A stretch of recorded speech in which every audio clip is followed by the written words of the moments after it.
Hello everyone. आज हम पढ़ेंगे class 9 unit 3 stock levels in storage, जिसको हिंदी में हम कहेंगे भंडारण में स्टॉक का स्तर।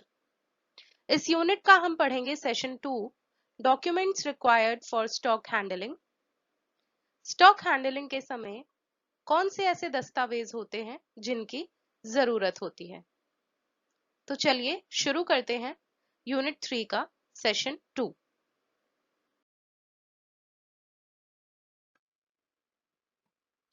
स्टॉक हैंडलिंग से जुड़े जरूरी दस्तावेज के बारे में चर्चा करने से पहले ये समझ लेते हैं कि अनलोडिंग क्या होता है।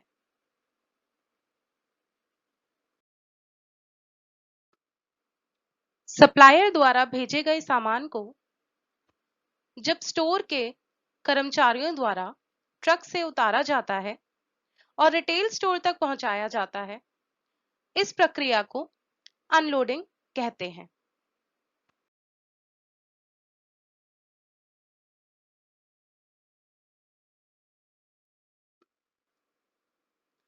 चलिए जानते हैं अनलोडिंग की प्रक्रिया से जुड़ी हुई कुछ जरूरी बातें।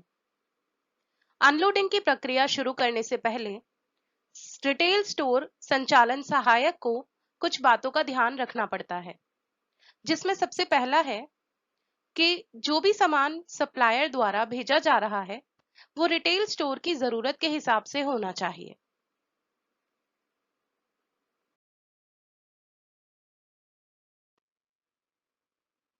रिटेल स्टोर में जितनी भी गतिविधियां होती हैं उनको पूरा करने में किसी भी प्रकार की रुकावट ना आए, इसके लिए हर रिटेल स्टोर अपने कुछ नियम बना लेते हैं। अनलोडिंग से पहले रिटेल स्टोर के बनाए गए नियमों के अनुसार स्टॉक को रिकॉर्ड किया जाता है।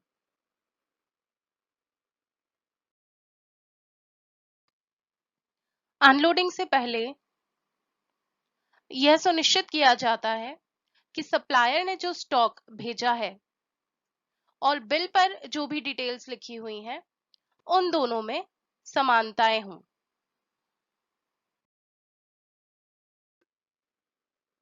सप्लायर द्वारा भेजे गए स्टॉक और बिल को मिलाने के बाद अगर कोई अंतर पाया जाता है तो उसकी सूचना तुरंत सप्लायर को दी जाती है। अनलोडिंग के समय रिटेल स्टोर के नियमों के अनुसार सभी दस्तावेजों को पूरा किया जाता है। जैसा कि मैंने आपको पहले भी बताया था कि अनलोडिंग के समय कुछ दस्तावेजों की जरूरत होती है, तो उससे पहले ही उन सभी दस्तावेज को तैयार किया जाता है। वो दस्तावेज कौन से होते हैं ये हम अभी आगे वीडियो में जानेंगे।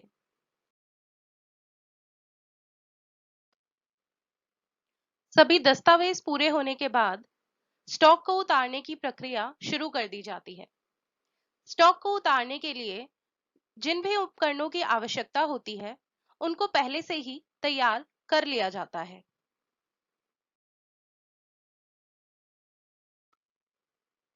अनलोडिंग शुरू करने से पहले दो बातों का खास ध्यान रखा जाता है।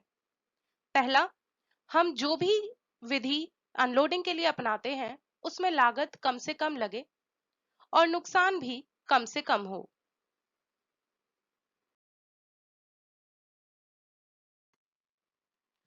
स्टॉक हैंडलिंग के समय तैयार किए जाने वाले जरूरी दस्तावेज, इसमें सबसे पहले आता है delivery note. Delivery note supplier द्वारा स्टॉक के साथ में ही भेजा जाता है। कितने प्रकार के उत्पाद आपने ऑर्डर किया है उसकी सारी जानकारी इस पर लिखी होती है। उत्पाद की मात्रा भी इस पर लिखी होती है। इसके बाद आता है इनवॉइस, जिसको हम बिल भी कहते हैं। इस पर भी सभी प्रकार के उत्पाद जो आपने मंगाए हैं उनकी सारी डिटेल लिखी होती है। उसकी क्वांटिटी भी लिखी होती है, पर यूनिट प्राइस भी लिखा होता है और लास्ट में फाइनल टोटल, यानी ये वो मूल्य होता है जो रिटेलर को सप्लायर चुकाना होता है।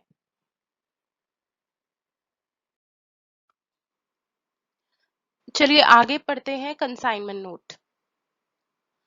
जो भी सामान रिटेलर ने ऑर्डर किया हुआ होता है, सप्लायर उस सामान को ट्रक में लोड करा के रिटेल स्टोर तक पहुंचाता है।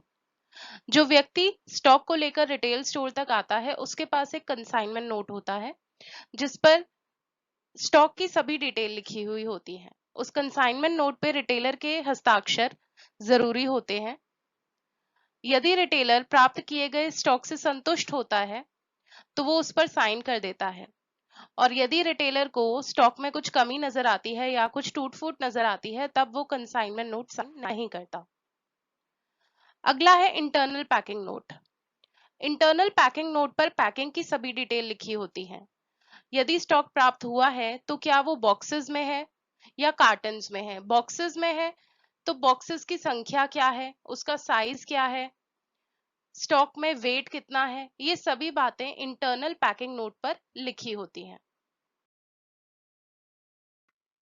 Electronic data system. कई रिटेलर्स अपने कागजी काम को कम करने के लिए कंप्यूटर की सहायता लेते हैं। सप्लायर और रिटेलर के बीच में जितने भी कागजी काम की जरूरत होती है वो कंप्यूटर की मदद से ही होने लगता है। जैसे कि कंसाइनमेंट नोट जिस पर बारकोड लगे होते हैं वो कंप्यूटर द्वारा ही भेजा जाता है। इसी के साथ हमारा यूनिट 3 का सेशन 2 खत्म होता है। अगली क्लास में हम पढ़ेंगे यूनिट 3 सेशन 3। Thank you.